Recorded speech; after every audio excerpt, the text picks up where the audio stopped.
In this lesson, Chapter 9.2b, Skeletal Muscle Contraction. This is actually Part 2 of Skeletal Muscle Contraction, and in this section we're going to look at the sliding filament model and cross-bridge cycling and relaxation. By the end of this lesson, you'll be able to identify the major events of skeletal muscle fiber contraction.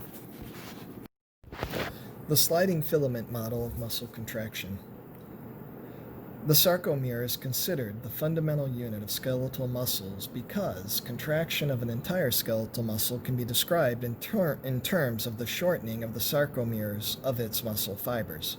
According to the sliding filament model, when sarcomeres shorten, the thick and thin filaments do not change length. Rather, they slide past one another, with the thin filaments moving toward the center of the sarcomere from both ends.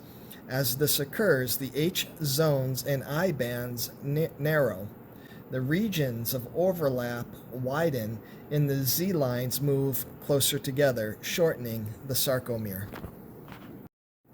Cross-bridge cycling.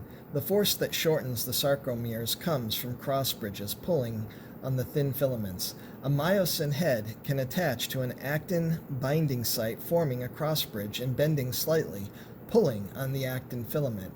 Then the head can release, straighten, combine with another binding site further down the actin filament, and pull again.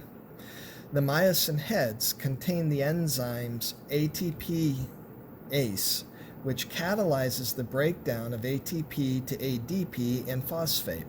This reaction transfers energy that provides the force for muscle contraction.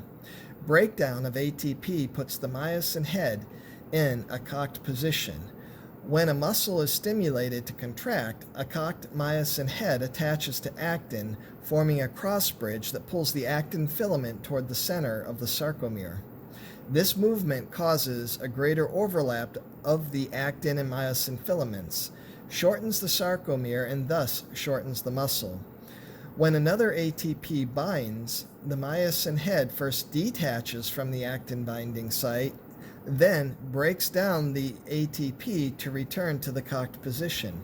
This cross-bridge cycle repeats as long as ATP is present and action potentials release acetylcholine at the neuromuscular junction.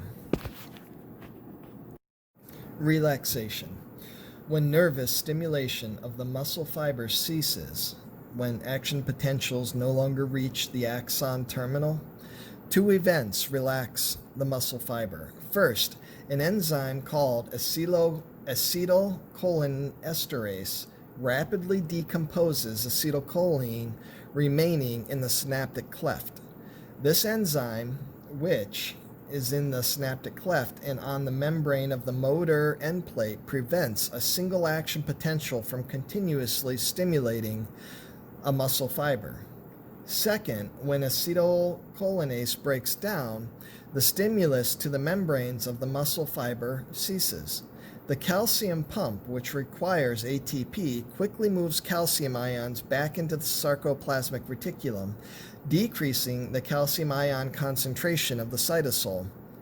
The cross-bridge linkages break, and tropomyosin rolls back into its groove, preventing cross-bridge attachment. Consequently, the muscle fiber relaxes.